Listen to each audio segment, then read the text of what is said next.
তুংগত কোনে সৰকাৰ গঠন কৰিব দিসপুৰত দিসপুৰৰ মসনদ কোনে দখল কৰিব দিসপুৰত এইবাৰ আকৌ পদুম ফুলিব নে পদুম এইবাৰ উফৰাই পেলাব বিৰোধী শিবিৰে এনে নানান চৰ্চা নানান জল্পনা কল্পনা অব্যাহত আছে 4 মেৰ বাবে কাউণ্টডাউন ইতিমধ্যে আৰম্ভ হৈছে সকলোৰে বাবে আৰু সকলোৱে অপেক্ষা কৰিছে যে আজি নিৰ্বাচনৰ অনুষ্ঠিত হৈ যোৱাৰ পিছত এতিয়া বিভিন্ন ধৰণৰ তৎপৰতা শাসক বিৰোধীৰ মাজত অব্যাহত আছে আৰু তাৰ মাজৰে অন্যতম এক তৎপৰতা বিৰোধী শিবিৰ যথেষ্ট আত্মবিশ্বাসী 4 মেৰ ফলাফল ঘোষণা কৰাৰ পিছতে সৰকাৰ গঠনৰ যোজাৰ বাবে তেওঁলোক আগবাঢ়িছে সৰকাৰ গঠনৰ যোজাৰ আলোচনা কৰিবৰ বাবে বিশেষ বৈঠকৰো আহ্বান কৰিছে বিৰোধী মিত্ৰজোঁটে নমস্কাৰ প্ৰিয় দৰ্শক মই জয়ন্ত মাধৱ গোস্বামী আপোনাক স্বাগতম জনাইছো নিউজ 18 অসম নৰ্থ ইষ্টৰ ডিজিটেল লাইভলৈ অখিল গগৈ লুৰিণজ্যোতি গগৈ গৌৰৱ গগৈ তিনি গগৈৰ মেজিক এইবাৰ বিধানসভা নিৰ্বাচনত ৰাইজে প্ৰত্যক্ষ কৰাৰ কথা উল্লেখ কৰিছে অখিল গগৈয়ে তিনি গগৈয়ে এইবাৰ হিমন্ত বিশ্ব শৰ্মা চৰকাৰক উফৰাই পেলাব বুলি সদম্ভভাৱে ঘোষণা কৰি আহিছে অখিল গগৈয়ে তিনি গগৈৰ পাৱাৰ এইবাৰ অসমবাসী ৰাইজে দেখিছে আৰু 4 মেত সম্পূৰ্ণৰূপে দেখিবলৈ পাব শেহতীয়াকৈ গুৱাহাটীত এক সংবাদমেল পাতি লুৰিণজ্যোতি গগৈ অখিল গগৈ জগদীশ ভূঞাই দাবী কৰিছিল যে এইবাৰ ৰাজ্যত বিজেপিৰ চৰকাৰ হ'ব এখন বিজেপিৰ চৰকাৰ গঠন কৰিব বিৰোধী যথেষ্ট আত্মবিশ্বাসী বিৰোধীয়ে 65 পৰা 70খন আসন লাভ কৰিব আৰু বিজেপিয়ে 35ৰ পৰা অৰ্থাৎ এনডিএ 35ৰ পৰা 40খন আসনতে থমকি ৰব বুলি দাবী কৰিছে বিৰোধী মিত্ৰজোঁটে আৰু সেইবাবে আত্মবিশ্বাসী বিৰোধীয়ে এক জৰুৰী বৈঠকৰ আহ্বান কৰিছে দেওবাৰে এই বৈঠকত অনুষ্ঠিত হোৱাৰ কথা আমাৰ যি সূত্ৰ আছে আমাৰ সতীৰ্থ সাংবাদিকসকলৰ যি সূত্ৰ সেই সূত্ৰৰ পৰা এই কথা জানিব পৰা হৈছে যে গুৱাহাটীত দেওবাৰে অনুষ্ঠিত হ'ব বিৰোধীৰ এখন বৈঠক এই বৈঠকখনত প্ৰতিগৰাকী প্ৰাৰ্থীক উপস্থিত থকাৰ আহ্বান জনোৱা হৈছে প্ৰতিটো দলৰ প্ৰতিনিধিসকলক উপস্থিত থাকিবলৈ কোৱা হৈছে এই বৈঠকখনত বুধবাৰৰ দিনটোতো কাজিৰঙাত অখিল গগৈয়ে উল্লেখ কৰিছিল যে চৰকাৰ গঠন এইবাৰ বিৰোধীয়ে কৰিব হিমন্ত বিশ্ব শৰ্মাৰ চৰকাৰ উফৰি পৰিব হিমন্ত বিশ্ব শৰ্মাৰ সপোন বাস্তৱত পূৰণ নহয় পুনৰ মুখ্যমন্ত্ৰী হোৱাৰ ইত্যাদি নানা কথা অখিল গগৈয়ে প্ৰকাশ কৰিছে দবকাটো শেহতীয়াকৈ অখিল গগৈয়ে কালি দিনটোত কিছু মন্তব্য কৰিছে বিদেশী খেদিবলৈ কি কৌশল গ্ৰহণ কৰিব অখিল গগৈৰ হাতত চৰকাৰ পৰিলে ৰাইজক দেখাই দিব হেনো অখিল গগৈয়ে যে বিদেশীক কেনেদৰে খেদিব পাৰি যোৱা 10 বছৰত মাত্ৰ 1600 বিদেশীহে খেদিবলৈ সক্ষম হ'ল আৰু গতিকে বিদেশী মুক্ত অসম গঢ়িবলৈ হলে বিজেপি চৰকাৰক আৰু 21000 বছৰৰ প্ৰয়োজন হ'ব বুলিও অখিল গগৈ সমালোচনাৰে থকা সৰকা কৰে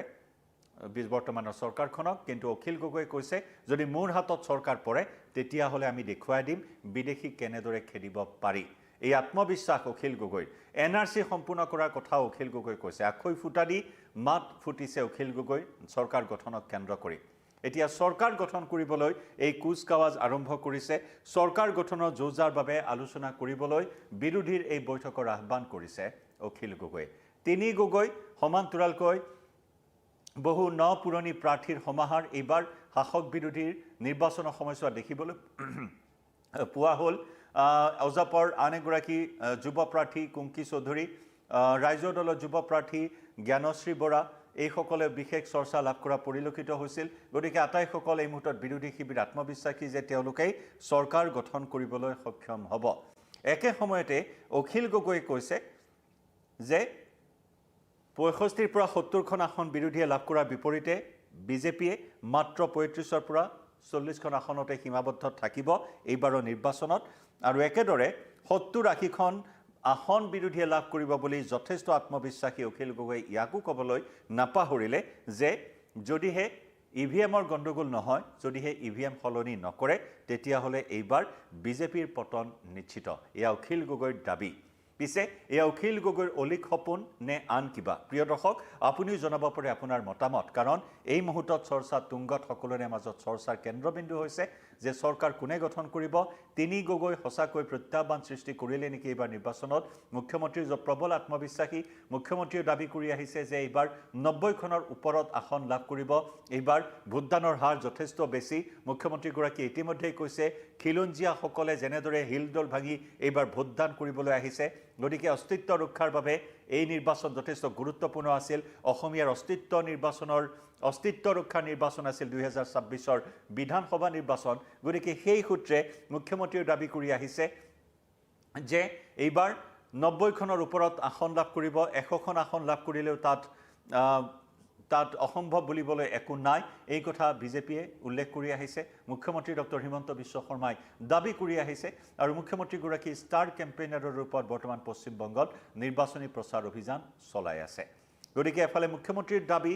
90ৰ পৰা 100খন আসন লাভ কৰিব আনফালে বিৰোধীৰ দাবী অখিল গগৈৰ দাবী 70ৰ পৰা 80খন আসন লাভ কৰিব এইবাৰ বিৰোধীয়ে পিছে শিৱসাগৰত অখিল গগৈ সেই ঘাঁহি মাৰিব পাৰিবনে নাই ইয়াকে লৈ কিন্তু ৰাজ্যৰ মাজত চৰ্চা অব্যাহত আছে এফালে যদিও বা চৰকাৰ গঠনৰ কুচকাৱাজ কৰিছে অখিল গগৈয়ে কিন্তু শিৱসাগৰ সমষ্টি এইবাৰ কিমান নিষ্কণ্টক হৈ ৰ'ল অখিল গগৈৰ বাবে তিনিগৰাকী প্ৰাৰ্থী এনডিএৰ বন্ধুত্বমূলক প্ৰতিদ্বন্দ্বিতা প্ৰদীপ হাজৰিকা আৰু কুশল দুৱৰীৰ মাজত আৰু আনফালে অখিল গগৈ গতিকে অখিল গগৈ লাভান্বিত হ'ব নে নহয় সকলো ফলাফল 4 মেত জানিব পৰা যাব আনফালে লুৰিণজ্যোতি গগৈ খুৱাঙত এইবাৰ লুৰিণজ্যোতি গগৈৰ কপাল ফুলিবনে নাই সেই ঘাঁহি মাৰিব পাৰিবনে নাই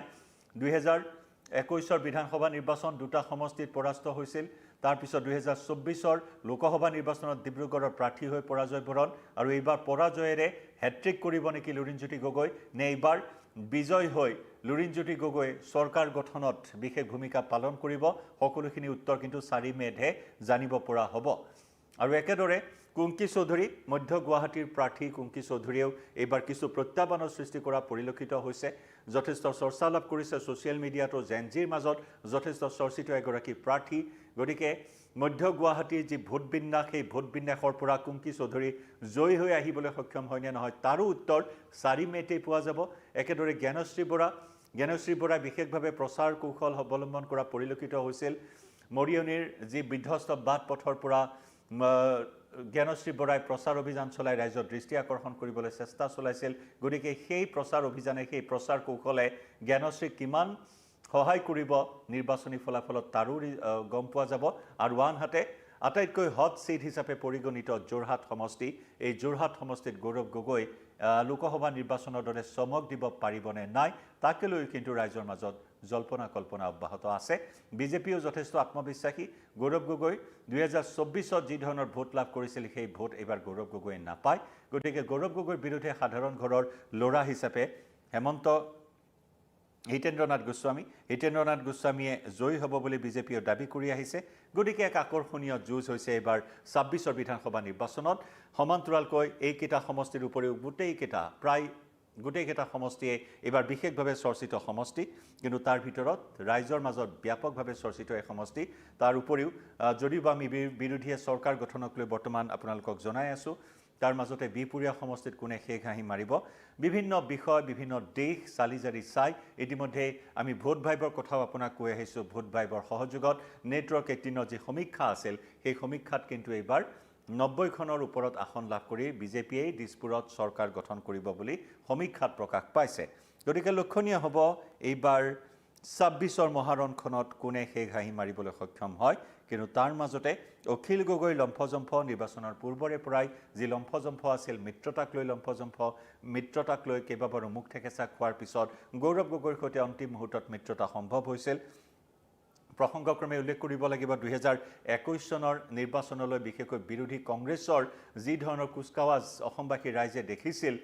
2021 চনৰ নিৰ্বাচনত কংগ্ৰেছে চৰকাৰ গঠন কৰিবলৈ আত্মবিশ্বাসেৰে যেনেদৰে ৰিজৰ্টত বাহৰ পাতি আছিল সোণাপুৰৰ বিলাসী ৰিজৰ্টত হৰ্চ ট্ৰেডিঙৰ আশংকা কৰি তেওঁলোকে বাহৰ পাতি আছিল কিন্তু মূৰকত সকলো যেন ফুটুকাৰ ফেনত পৰিণত হৈছিল সকলো ফ্লপ শ্বট পৰিণত হৈছিল বিৰোধী কংগ্ৰেছৰ সেই কুচকাৱাজ গতিকে এইবাৰো তেনেকুৱাই পুনৰাবৃত্তি হ'ব নে বিৰোধীয়ে দাবী কৰা ধৰণেৰে 70-80খন আসন লাভ কৰি অখিল গগৈ দাবী কৰা ধৰণেৰে তিনি গগৈৰ চমকেৰে দিছপুৰৰ মসনদ দখল কৰিব হিমন্ত বিশ্ব শৰ্মা চৰকাৰক ব্ৰহ্মপুত্ৰত উটুৱাই দিয়াৰ যি সপোন আছিল অখিল গগৈৰ সেয়া অলিক সপোন হৈ ৰ'ব নে বাস্তৱত পৰিণত হ'ব সেয়া কিন্তু লক্ষণীয় হ'ব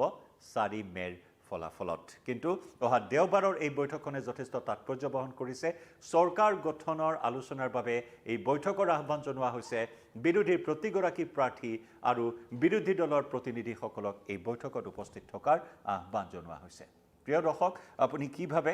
আপোনাৰ মতামত আগবঢ়াব পাৰে কমেণ্ট ছেকশ্যনত লাইভৰ পৰা বিদায় লৈছোঁ ধন্যবাদ